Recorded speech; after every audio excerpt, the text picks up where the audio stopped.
မင်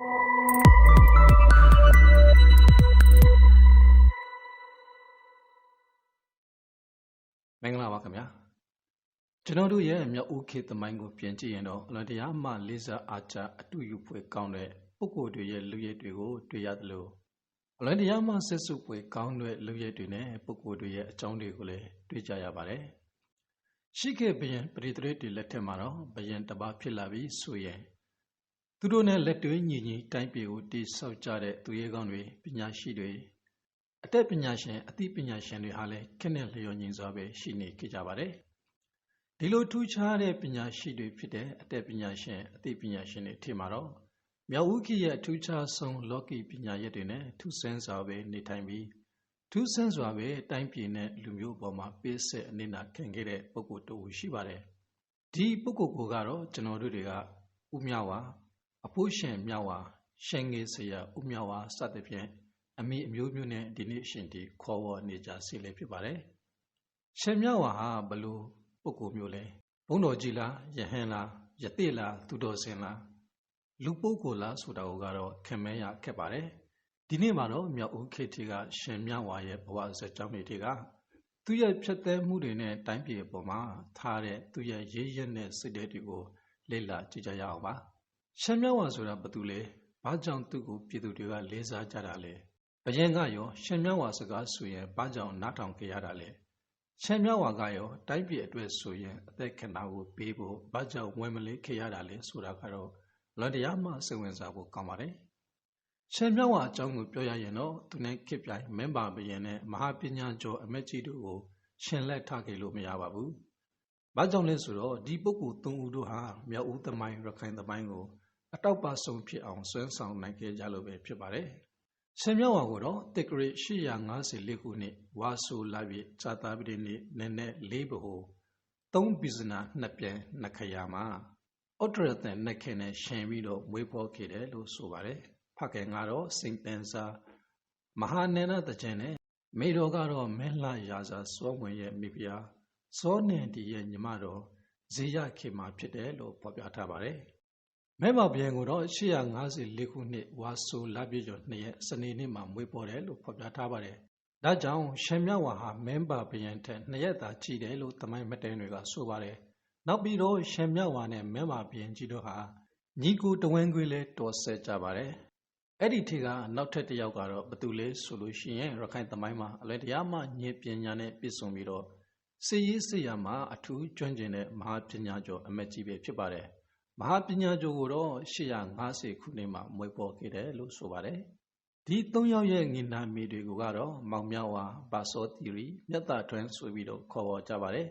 ဒီ၃ယောက်လုံးဟာလည်းငငယ်ကလေးကအတူနေထိုင်ကြီးပြန့်လာခဲ့ကြတဲ့တငယ်ချင်းညီကိုတွေလို့ဖြစ်ပါတယ်ဒီလူငယ်၃ယောက်တို့ဟာမြောက်ဦးမြို့မှာရှိတဲ့တောင်ညိုကျောင်းတိုက်ဆရာတော်ထံမှာအတတ်ပညာတွေကိုသင်ယူခဲ့ပါတယ်အသက်19-20အရွယ်ရောက်တဲ့အခါမှာတော့မောင်မြဝါဘာစောတီရီမြတ်တာထွန်းစတဲ့လူငယ်၃ဦးတို့ဟာအိန္ဒိယနိုင်ငံဗာရာဏသီတက္ကသိုလ်ကိုတွားပြီးတော့ပညာတွေဆက်လက်သင်ယူခဲ့ကြပါတယ်။ပညာသင်တဲ့နေရာမှာလည်းအလွန်စနစ်တကျသင်ယူလေ့လာခဲ့ကြတာကိုတွေ့ရပါတယ်။တိုင်းပြည်အတွက်အရေးပါမယ့်ကဏ္ဍတွေကိုခွဲပြီးတော့သင်ယူခဲ့ကြတာကိုလည်းတွေ့ရပါတယ်။ဘာစောတီရီဟာဘယင်သားတော်ဖြစ်တဲ့အတွက်သူဟာတိုင်းပြည်စီမံအုပ်ချုပ်ရေးပညာစီရေးစစ်ရာစတဲ့ပညာရွက်တွေကိုအဓိကသင်ယူခဲ့ပါတယ်။မြတ်တာထွန်းကြတော့တရားစီရင်ရေးဓမ္မသက်နဲ့စီရေးစစ်ရာတွေကိုသင်ယူခဲ့ပါတယ်။နောက်ဆုံးမောင်မြဝါကြတော့စေဝမန်တန်တက်ပြောင်းတက်ခေါ်စတဲ့အတတ်ပညာတွေကိုအသီးသီးသင်ယူခဲ့ကြတာပဲဖြစ်ပါတယ်။အိန္ဒိယနိုင်ငံမှာနှစ်အတော်ကြာပညာတွေသင်ယူပြီးကြတဲ့နောက်ပိုင်းမှာတော့ပညာပြည့်စုံလို့မြောက်ဦးကိုပြန်လာခဲ့ကြပါတယ်။အဲ့ဒီအချိန်မှာတော့မောင်မြဝါဟာမြောက်ဦးကိုပါမလာပဲဆက်လက်ပြီးတော့အိန္ဒိယမှာပဲပညာတွေလေ့လာခဲ့ပါတယ်။ဘာစောတီရီနဲ့မြတ်တာထွန်းတို့နှစ်ယောက်ကတော့မြောက်ဦးကိုပြန်လာခဲ့ကြပါတယ်။မောင်မြဝါကြတော့စေဝမန်တန်တက်ပြောင်းတက်ခွာစတဲ့လောကီပညာရွက်တွေကိုသင်ယူဖို့မိဂနာဝံတောထေကိုတွားပြီးတော့ဆရာတင်ပညာသင်ကြားနိုင်မယ့်ပုဂ္ဂိုလ်ကိုရှာကျင်ခဲ့ပါတယ်။အဲ့ဒီမိဂနာဝံတောထေမှာပဲယတိဇောကြီးတပတိယောဂီသူတော်စံတွေရဲ့တရားအားထုတ်မှုတွေကိုကြည့်ပြီးတော့တူပြီးတူဆရာတင်ဖို့လိုက်လံရှာဖွေခဲ့ပါတယ်။နောက်ဆုံးမှာတော့သူဟာပညာသင်ကြားနိုင်မယ့်ယတိကြီးတူကိုတွေ့ရှိခဲ့ပါတယ်။ဒီယတိဟာဆိုရင်မျက်လုံးကိုမှိတ်ပြီးတော့ တန်ပလင်ခွေပြီးလက်နှစ်ဖက်ကိုတူနှစ်ဖက်ပေါ်မှာတင်ကလက်မနဲ့လက်တကြွေကိုထိပြီးတော့လက်ဝဲကိုလှန်ပြီးတရားအထုံနေတယ်လို့ဆိုပါတယ်ဒါကိုကြည့်လိုက်တာနဲ့ရှင်မြဝါဖြစ်လာမဲ့မောင်မြဝါဟာဒီရတိကြီးဟာဆိုရင်မကြာမီမှာပဲတရားအထုံမှုပြီးမြောက်တော့မယ်ဆိုတာကိုသိရှိနားလည်ခဲ့ပါတယ်မောင်မြဝါဟာရတိကြီးတရားအထုလို့ပြီးတဲ့အထိစောင့်ကြည့်နေခဲ့ပါတယ်တပည့်ကျော်ကြာလာတဲ့အချိန်မှာတော့ရတိကြီးဟာတရားအထုံမှုကိုရပ်လိုက်ပါတယ်ဒါပေမဲ့လည်းသူဟာရက်ပေါင်းများစွာတရားအထုံနေတဲ့အတွက်အလွန်တရာမှဆာလောင်ပြီးတော့ပန်ပန်းနေတဲ့ပုံစံမပေါက်ပဲပဂတိတာမင်လူတွေလို့မြင်တွေ့လိုက်ရတဲ့နောက်ပိုင်းမှာတော့ဒီပုဂ္ဂိုလ်ဟာတကယ့်သူတော်စင်ပဲဖြစ်ရမယ်ဆိုတာကိုရှင်မြဝါကသိရှိလိုက်ပါတယ်နောက်တစ်ခုကတော့ရသေးကြီးတရားအားထုတ်လို့ပြီးတာနဲ့လွတ်ကျွေးပြုစုမဲ့တပေတပန်းတွေဟာလည်းသူ့ရဲ့အနာမှာအများကြီးရောက်ရှိနေတာကိုရှင်မြဝါကသိရှိလိုက်တယ်လို့ဆိုပါတယ်ဒါကြောင့်ဒီရသေးကြီးဟာဆိုရင်အလွန်တရာမှဘုံတုကိုနဲ့ပြည့်စုံမဲ့ရသေးကြီးဖြစ်မယ်ဆိုတာကိုရှင်မြဝါကမှတ်ချက်ချခဲ့ပါတယ်ရှင်မြဝါဟာရသေးကြီးစီကိုသွားပြီးတော့ရသေးကြီးရဲ့ခြေနဲ့မိမိရဲ့ဥကောင်းကိုထိအောင်ရှိခိုးအယူသည်ပြီးပြီးတော့တပိအဖြစ်ပညာသင်ကြားလိုပါကြောင်းတောင်းဆိုခဲ့ပါတယ်ရသေးကြီးကလည်းရှင်မြဝါကိုမြင်တော့ငါပညာမတတ်ဘူးတန်ဖို့ပညာလည်းမရှိသလိုတပိလည်းမလိုအပ်ကြောင်းနေစရာကြောင်းသင်ခင်းတော့မရှိတဲ့အကြောင်းကိုပြောဆိုခဲ့ပါတယ်ဒါပေမဲ့လည်းရှင်မြဝါဟာစိတ်တည်းမကြပဲရသေးကြီးအနားမှာပဲဝက်ကြီးဝက်ငယ်တွေပြုတ်ပြီးတော့နေတိုင်ခဲ့ပါတယ်ဒီလိုနဲ့စင်ကားရဲ့ကြာတဲ့နောက်မှာတော့ဒီရသေးကြီးဟာဘီတနိုးဆိုတဲ့ရသေးကြီးဖြစ်တဲ့အကြောင်းကိုသိလာခဲ့ပါတယ်နောက်ပြီးတော့အလွန်တရာမှဘုံတကူကြည့်ပြီးတော့လောကီပညာရက်တွေမှာလည်းလွယ်တရားမှကျွမ်းကျင်ပိုင်နိုင်တဲ့အကြောင်းတွေကိုသိလာခဲ့ရပါတယ်ဒါကြောင့်လည်းရှင်မြဝါဟာငကိုထက်စိတ်တဲ့တွေကပုံမတက်ကြွလာပြီးတော့ရသေးကြီးဘီတနိုးစီမှာပညာသင်ယူဖို့တပိအဖြစ်လက်ခံဖို့ထပ်မံလျှောက်ထားခဲ့ပါတယ်ရှင်မြဝါရဲ့ကြိုးစားမှုဆွေလုံလာဉာဏ်ပညာကိုသိတဲ့ရသေးကြီးဟာနောက်ဆုံးမှာတော့ရှင်မြဝါအလောင်းလျာကိုပညာသင်ပေးဖို့ဆုံးဖြတ်ပြီးတော့မေခွန်း၃ခုကိုမေးခဲ့ပါတယ်ဒီမေခွန်းတွေထဲမှာတော့ပထမမေခွန်းကတော့ရသေးကြီးဟာအလွန်တရာမှအရွက်တွေစိတ်တဲ့ညောင်ပင်ကြီးအရိပ်မှနေပြီးတော့ညအခါရှင်မြဝါကိုလှမ်းပြီးတော့မေးပါတယ်ဒါလိုက်ရောင်ကိုခံစားလိုတယ်လို့ဆိုပါတယ်ဒါကိုရှင်မြဝါကသိတော့အရိပ်ကောင်းတဲ့တစ်ပင်အောက်မှာလိုက်ရောင်ကိုပေးနိုင်ဖို့ဆိုတာမလွယ်ကူတဲ့အတွက်ရှင်မြဝါဟာကြေးလံပင်တစ်ချက်ကိုရေးထိပြီးတော့ရေမာထံပေါ်နေတဲ့လာရဲ့အရိပ်နဲ့ရသေးကြီးရဲ့မျက်နှာကိုတိတိထိုးကြအောင်လုပ်တဲ့အခါမှာတော့ရသေးကြီးဟာရှင်မြဝါရဲ့လူရက်ကိုအလွယ်တရာမှသဘောကျခဲ့ပါတယ်နောက်ထပ်15ရက်ကြာတဲ့အခါမှာတော့ဒုတိယမေးခွန်းကိုထပ်မေးပါတယ်မောင်မြဝါငါ့ကိုဘုံရှိတဲ့ဗယံတွေသာသုံးတဲ့ပထမမျက်ရှင်နှလုံးဆက်သားလို့ဆိုပါတယ်ဒီတစ်ခါမှလည်းရှင်မြဝါဟာဒီလိုလူသူနေတဲ့တောတောင်တွေမှာဘယံတွေသုံးတဲ့ပထမမျက်ရှင်ရဖို့ဆိုတာမဖြစ်နိုင်ဘူးဒါကြောင့်ရသေးကြီးပြောတဲ့ပထမမျက်ရှင်ဆိုတာအရာရာကိုစူးစမ်းလေ့လာမြင်နိုင်စွမ်းရှိတယ်ငါရဲ့မျက်လုံးနှစ်ခုကိုသာဆိုလိုတာဖြစ်တယ်ဆိုတာကိုရှင်မြဝါကကောက်ရှက်ရှာခဲ့ပါတယ်ဒါကြောင့်ရှင်မြဝါဟာရသေးကြီးစီကိုတွားပြီးတော့ရသေးကြီးရဲ့မျက်နှာကိုစစ်စစ်ကြည့်က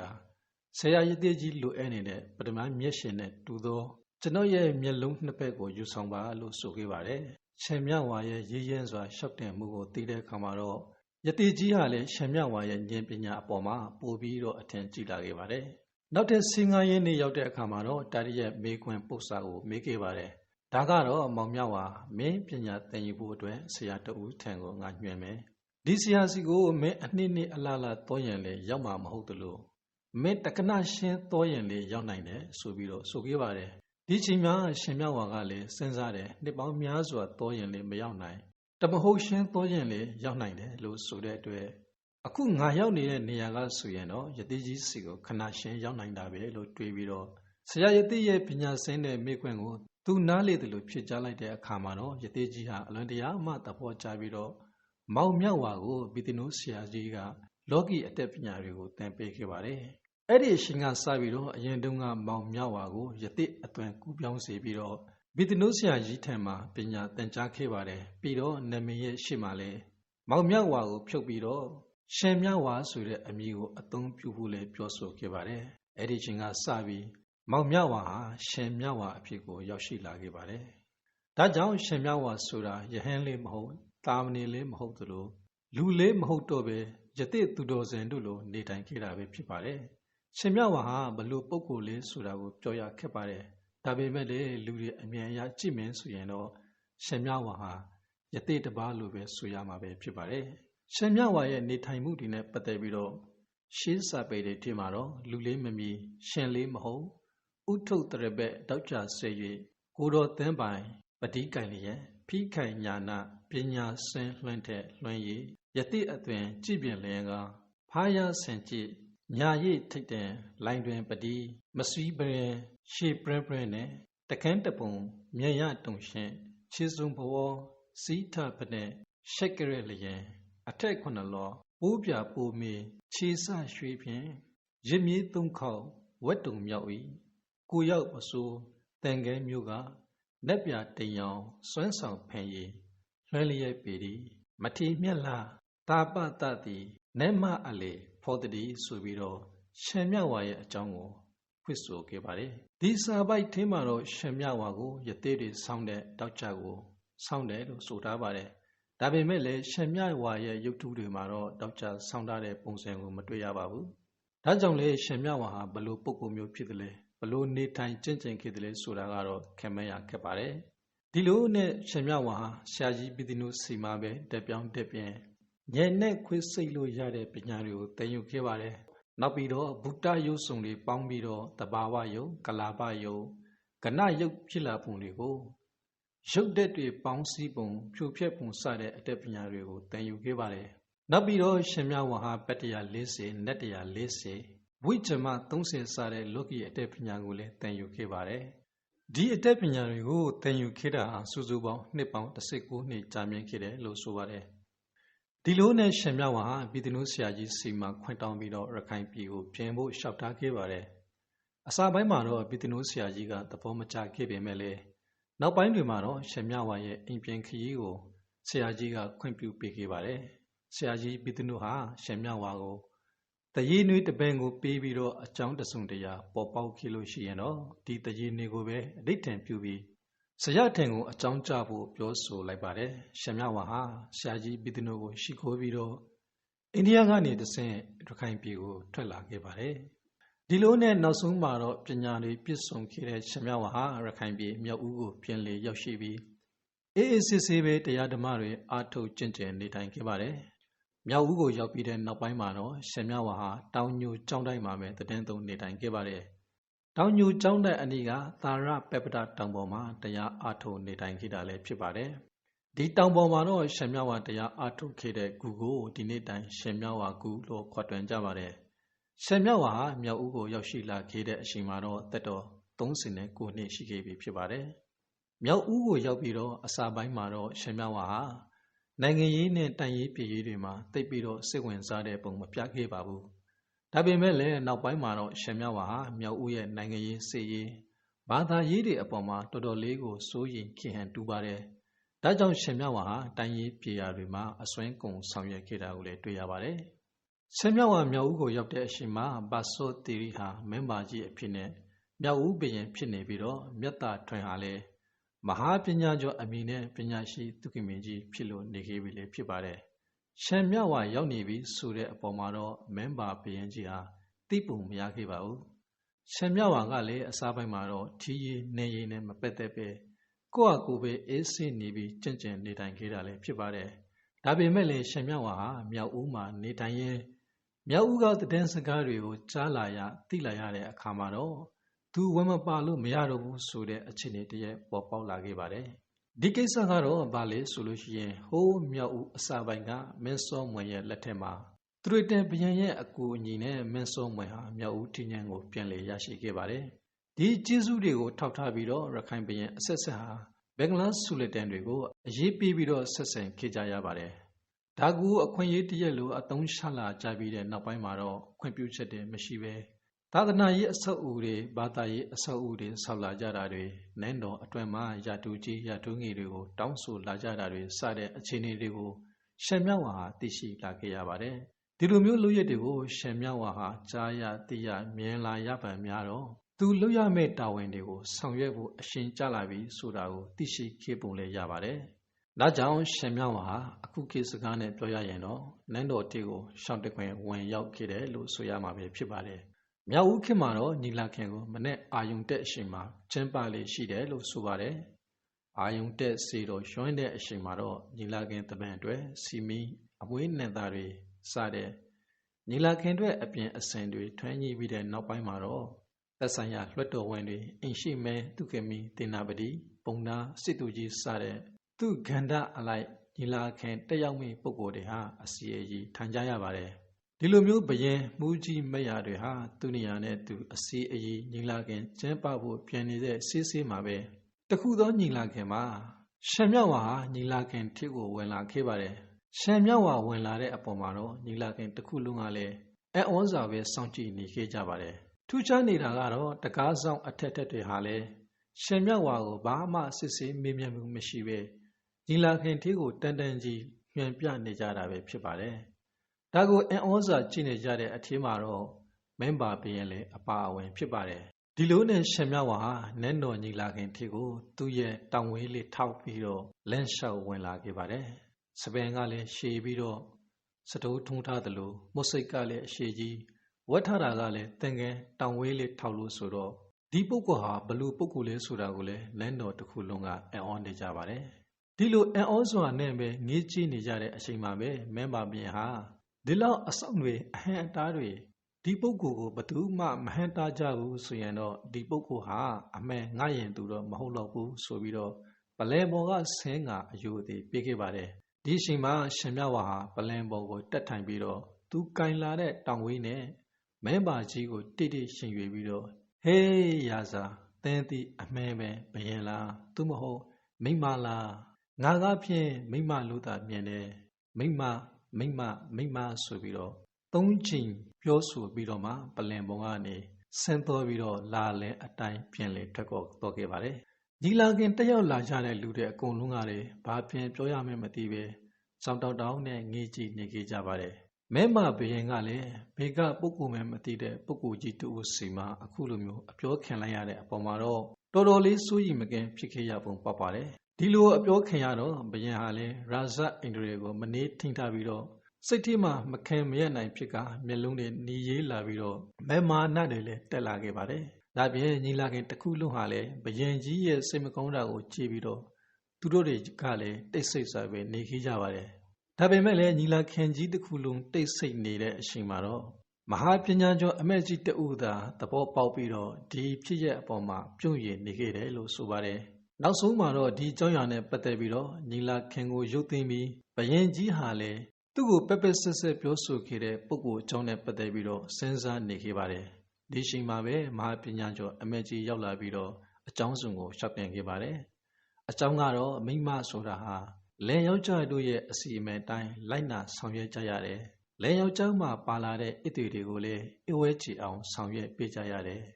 ကိုယ့်ရဲ့သဘောဆန္ဒအရာဆုံးဖြတ်ပိုင်ခွင့်မရှိပါဘူးဒါကတော့အဲ့ဒီခေတ်ကအမျိုးသမီးတွေရဲ့အခြေအနေနဲ့နှိုင်းပြီးပြောဆိုခဲ့တာဖြစ်ပါတယ်အခုလေတိုင်းရေးပြည်ရာမှာမင်းစောမွန်ကိုအကြောင်းပြုပြီးရောက်ရှိလာကြတဲ့ကာဒီစာတုခံမူရှားဆိုသူတွေဟာအခွင့်အရေးယူပြီးတော့ဗလီတွေကိုခွင့်ပြုချက်မရဘဲဆောက်လုပ်ကြတာတွေသာသနာပြုနေကြတာတွေအဲ့ဒါတွေကြောင့်မင်းကြီးဟာအာနာဆက်မစူးပဲ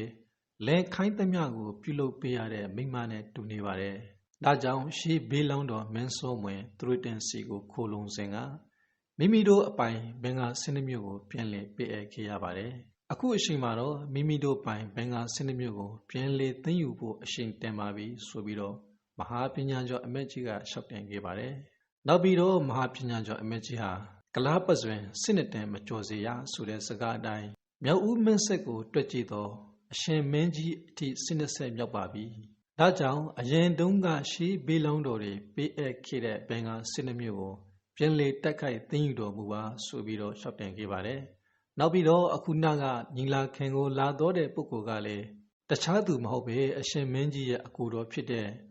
ရှင်မြဝါဖြစ်ကြောင်းကိုရှောက်ပြန်ခဲ့ပါတယ်အဲ့ဒီအချိန်မှာပဲမင်းပါဘုရားဟာလည်းအံ့ဩပြီးတော့ပြုံးရည်နိုင်ခဲ့တယ်လို့ဆိုပါတယ်ဒါဟာရှင်မြဝါရဲ့သာသနာအပေါ်မှာကြိုတွေးပြီးတော့မြင်တဲ့စိတ်လူမျိုးအပေါ်မှာထားတဲ့လေးစားစရာစိတ်တွေပဲဖြစ်ပါတယ်သူဟာပညာရှင်တယောက်ဖြစ်တာနဲ့အညီဘေးအရှင်ဘေးကာလမှာဘာလို့ရမယ်ဆိုတာကိုဘသူကိုမှမကြောက်မရွံ့ပဲမင်းပါကြီးကိုဆုံးမခဲ့တာပဲဖြစ်ပါတယ်ဒီလိုပညာရှင်တယောက်ရဲ့ရေးဝံပြတ်သားတဲ့ဆုံးဖြတ်မှုတွေကိုမဟာပညာကျော်လိုပညာရှိကစီလီအောင်အတိတ်ပဲဖွင့်ဆိုရှောက်တင်လိုက်တဲ့အခါမှာတော့ မဲမဘရင်ကလည်းဆူလတန်လက်အောက်ရောက်နေတဲ့ဘင်္ဂါစစ်နစ်မျိုးကိုရှီတက်တိုက်ခိုက်ပြီးတော့ပြန်လေသိမ်းယူခဲ့ပါတယ်။နောက်ပြီးတော့အဲ့ဒီကနေပန်းဆောင်လာခဲ့တဲ့တက်တော်မွေတော်တွေကိုဘာလို့ရမလဲဆိုပြီးတော့ရှမြဝါနဲ့တိုင်ပယ်တဲ့အခါမှာတော့ဖိုးခေါင်တောင်ကိုမြင့်ညှိပြီးတော့ရှစ်တောင်းပထိုးတော်ကြီးကိုတည်ခဲ့ပါတယ်။ရှစ်တောင်းပထိုးတော်ကြီးကိုတည်ဖို့အတွက်လဲရှမြဝါဟာသူ့ဆရာဘီတနိုးကို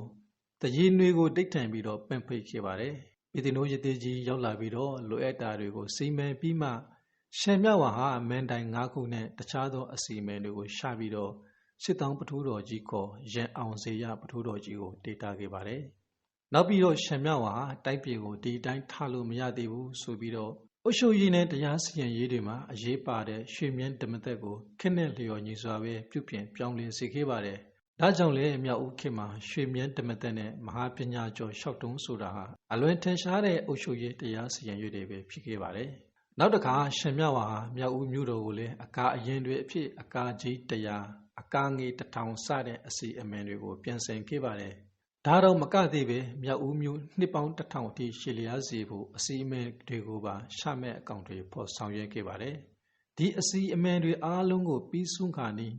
နောက်ဆုံးမြို့ရှာတိုင်ထူထောင်ခဲ့ပါတယ်။မြို့ရှာတိုင်ကိုလည်းရှင်မြဝါကိုယ်တိုင်စိုက်ထူခဲ့တာပဲဖြစ်ပါတယ်။ဒီမြို့ရှာတိုင်စိုက်ထူတဲ့အခါမှာမြို့ရှာတိုင်မှာအစီအမံအဖြစ်ပေါ်လာတဲ့ဇာတာပတိနင်ကိုစတေးရမယ့်အရေးပေါ်အခြေအနေဖြစ်လာခဲ့ပါတယ်။မြို့ရှာတိုင်ကိုစိုက်ထူပြီးတဲ့အခြေအနေရောက်ရှိတဲ့အခါမှာတော့ဇာတာပတိနင်ကိုအလွယ်တကူရှာကျင်လို့အဆင်ပြေမှာမဟုတ်တဲ့အတွက်ရှင်မြဝါဟာမိမိကိုယ်တိုင်ကဇာတာပတိသားဆိုတာကိုအတွက်ပေါ်လာတဲ့အခါမှာတော့ဒီအစီအမံအတွက်တခြားသူသတ္တဝါတွေကိုအစားမထိုးတော့ပဲမိမိကိုယ်တိုင်ပဲစတေးခင်ခဲ့ပါတယ်။ဒီအစီအစဉ်ကလည်းအလွန်တရာမှထိလက်ကြောင့်မဲ့ဖွယ်ကောင်းလာပါတယ်။ရှင်မြဝါဟာအစီအမံပြုလုပ်ရာမှာ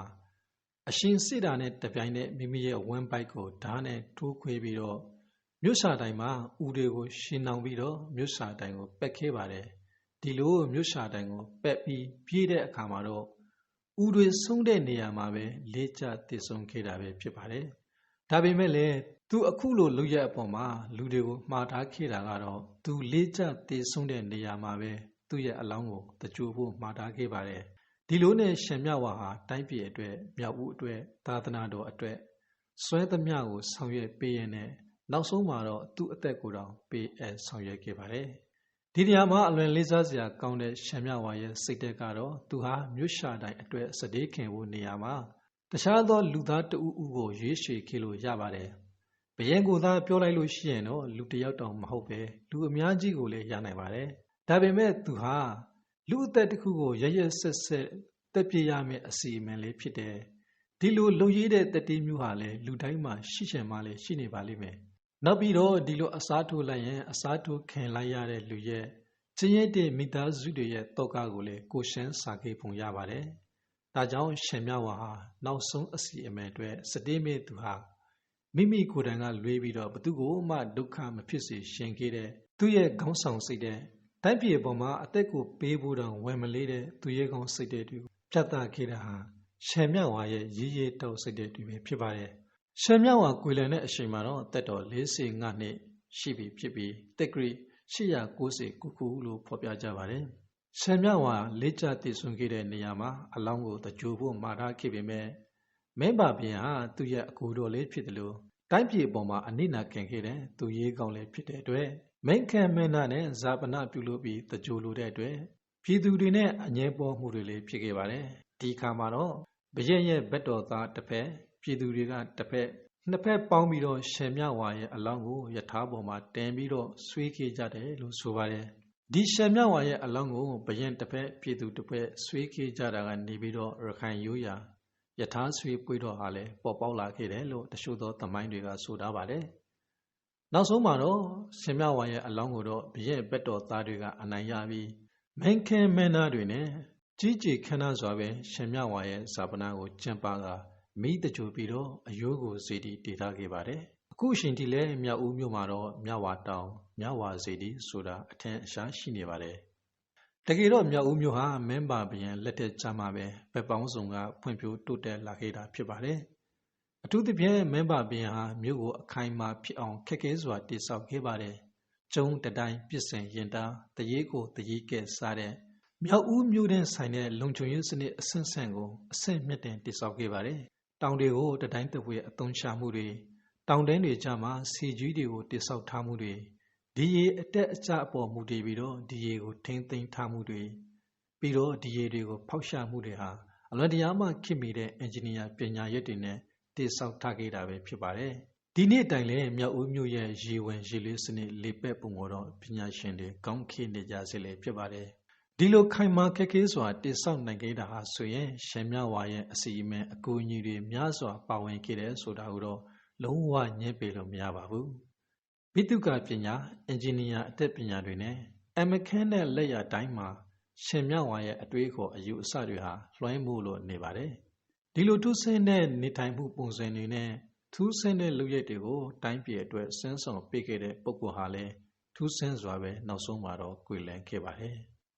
ပြန်လည်သုံးသပ်ကြည့်ရင်တော့နိုင်ငံတကာဖွံ့ဖြိုးတိုးတက်ဖို့ဆိုတာဟာပညာရှင်အာဏာရှိတဲ့သူပညာရှိစတဲ့ပုဂ္ဂိုလ်တွေရဲ့စီလုံးညီညွတ်မှုတွေဟာအလွန်တရာမှအရေးကြီးတယ်ဆိုတာကိုရှမ်းမြောက်ဝါမင်းပါကြီးမဟာပညာကျော်စတဲ့မြောက်ဦးခေတ်ရဲ့အလွန်တရာမှထင်ရှားတဲ့ပုဂ္ဂိုလ်၃ဦးကဖော်ပြလို့နေခဲ့ပါတယ်။ရှမ်းမြောက်ဝါရဲ့ပြတ်သားတိကျတဲ့ထောက်ပြမှုတွေကိုမဟာပညာကျော်ရဲ့ကြိုးကြောင်းစီလျော်စွာမှန်ကန်စွာတင်ပြမှုကြောင့်အာဏာရှိတဲ့ဘုရင်ဟာတသွေးမတင်းမဲလိုက်ပါအကောင့်တွေပေါ်ဆောင်ရွက်ခဲ့ပါတယ်။ဒါကြောင့်လဲဥရောပတိုက်သားတွေကမြောက်ဦးကိုအာရှရဲ့ဗင်နစ်မြို့တော်လူတောင်တင်စားခေါ်ဝေါ်ခဲ့ရပြီးတော့16ရာစု19ရာစု18ရာစုနှစ်တွေမှာတော့အာရှရဲ့အရှမ်းသာဆုံးမြို့တော်အဖြစ်ရည်တည်နေထိုင်ခဲ့ပါတယ်။ရှမ်းမြောက်ဝါလိုမျိုးကိုကျိုးဆွဲရေးရွံ့မှန်ကန်စွာလုတ်ကင်တဲ့မှုတွေဘာသာသာသနာအပေါ်မှာထားတဲ့စိတ်ဓာတ်တွေတိုင်းပြည်နဲ့လူမျိုးအပေါ်မှာထားတဲ့စိတ်ဓာတ်တွေဘာပဲဖြစ်ဖြစ်ကိုတိုင်းပြည်အတွက်ဆိုရင်အသက်ကိုပင်ပဓာနမထားပဲအနစ်နာခံမှုတွေဟာအခုရှင်ဒီစံနမူနာအဖြစ်ရှိနေစေဖြစ်တယ်လို့ရှမ်းမြောက်ဝါဆိုတဲ့ပုဂ္ဂိုလ်ဟာလည်းကျွန်တော်တို့တွေနဲ့အတူဗဟေလိဆင်စွာပဲတည်ရှိနေစေဖြစ်ပါတယ်။ဒါ့ပြင်မြောက်ဦးလို့ပြောလိုက်တာနဲ့ကျွန်တော်တို့တွေဟာမဲမာကြီးမင်းစုံဝင်တို့ကိုပြင်းပြတတ်ကြပါတယ်။အခုရှင်ဒီလဲကျွန်တော်တို့ဟာမြောက်ဦးမြို့ကိုရောက်လို့ရှိရင်ဒုတိကြီးမားတဲ့အဆောက်အဦတွေမြို့ရိုးတတိုင်းတွေကျုံးအိုကျုံပြက်တွေဖျားအိုဖျားပြက်တွေကိုများစွာတွေ့မြင်ကြရပါတယ်။ဒီလိုမျိုးနောင်လာနောင်သားမျိုးစစ်တစ်တွေဟာမြောက်ဦးရဲ့ခမ်းနားမှုတွေကိုရင်ကော့ဂွန်ယူနိုင်စေဖို့အတွက်မြောက်ဦးရဲ့အဆောက်အဦတွေရဲ့နောက်ွယ်မှာတော့ကျွန်တော်တို့တွေအတွက်အသက်ပေးတော်ခဲ့တဲ့ရှမ်းမြောက်ဝါဆိုတဲ့ပုဂ္ဂိုလ်ကြီးကတော့နောက်နှစ်ပေါင်းများစွာတိုင်အောင်အထိလေအရာဝင်ပုံပြန်သေးကသူရေးကောင်းကြီးတူဖြစ်မှတ်တမ်းဝင်နေအောင်မှလည်းဖြစ်ပါတယ်ခင်ဗျာ။